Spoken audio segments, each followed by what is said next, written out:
Senate Minority Leader Mitch McConnell just made a surprise public declaration that could have a major impact on Biden's Supreme Court pick. I heard a couple of people say they thought it was inappropriate for the president to announce he was going to put an African-American woman on the court. Honestly, I did not think that was inappropriate. President Reagan promised to put a woman on the Supreme Court, Sandra Day O'Connor. President Trump promised to put a woman on the Supreme Court when Justice Ruth Bader Ginsburg passed away. So I'm not complaining about that. McConnell made the comments yesterday during an event in Kentucky. It might be the closest we'll get to him giving his stamp of approval to Biden's promise to nominate a black woman to the Supreme Court. Although Republican Senators Lindsey Graham and Tim Scott have both shown support for nominating a black woman, not all Republicans are on board. Last month, Senator Ted Cruz called the decision offensive, and in insult to black women. Senator Roger Wicker said Biden's nominee would be benefiting from affirmative action, and Senator Susan Collins said that Biden's pledge to nominate a black woman politicized the process. So as the president's self-imposed end of the month deadline is now less than a week away, this public move by McConnell may be a signal to his fellow Republicans to back off. According to the New York Times, which cites a person familiar with the process, Biden has now held interviews with Leandra Kruger, Ketanji Brown Jackson, and J. Michelle Childs. And according to the Washington Post, West Wing officials have told supporters an announcement of a nominee could be imminent. Joining me now to discuss is CEO and founder of Full Circle Strategies, Jotaka Eaddy. I hope I didn't butcher your name there. It's so great to have you on the show tonight. So what do you make of McConnell's comments here? He's heard his Republican colleagues, complaining about this. Is this his way of signaling to them, calm down, this is going to happen?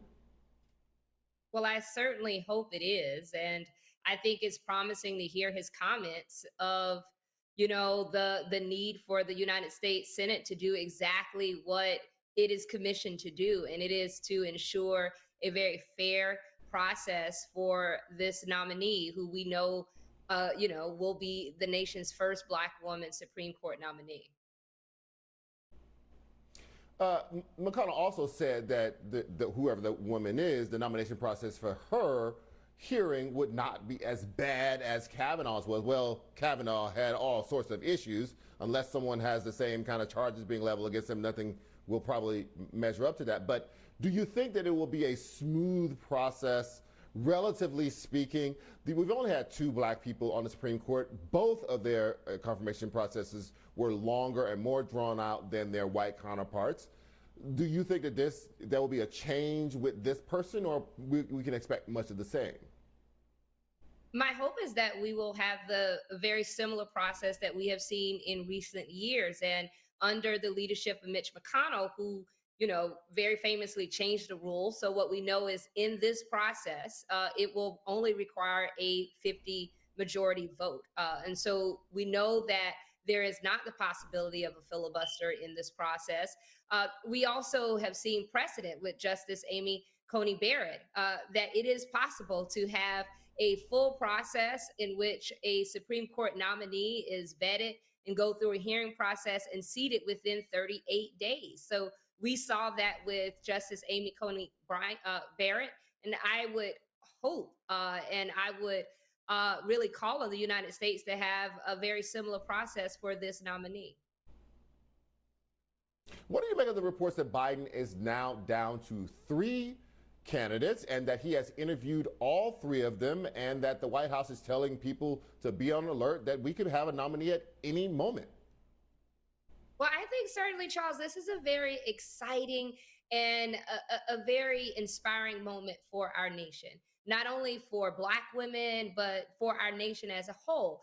For 233 years, the U.S. Supreme Court has been void of the lived experience of a Black woman. And with this nomination and with President Biden's promise to fulfill this promise to ensure the diversity of America to be reflected on the United States Supreme Court, I believe will again help us usher in a very historic moment that allows America to become closer to the ideals of who I think we can be as a country. And having that lived experience, that voice on the U.S. Supreme Court is going to matter. I think it's going to make a monumental difference in our nation for years and years again, because this is a lifetime appointment, and it is going to be critical to have that voice of what we already know based off of public reports. All of these potential nominees are highly qualified Americans who have been public servants and who will bring to the court not only their vast legal experience and their experience and understanding of the Constitution, but the lived experience of a Black woman, which is very important to have on the U.S. Supreme Court. Biden is down in the polls across the board, but including among Black people. Well, what kind of impact do you think that this pick will have on Biden's political fortunes? And I say that in particular because Supreme Court justices are not like other politicians. You don't go on a media tour once you win, right? So when they get confirmed to the court, they basically put their noses down. You don't hear from them for a while because they're getting acclimated to the court and picking up cases because there's an active slate of cases already in front of them as soon as they take the job. How much, what are the legs this will have, and what impact you think you'll have on Biden's approval rating among Black people?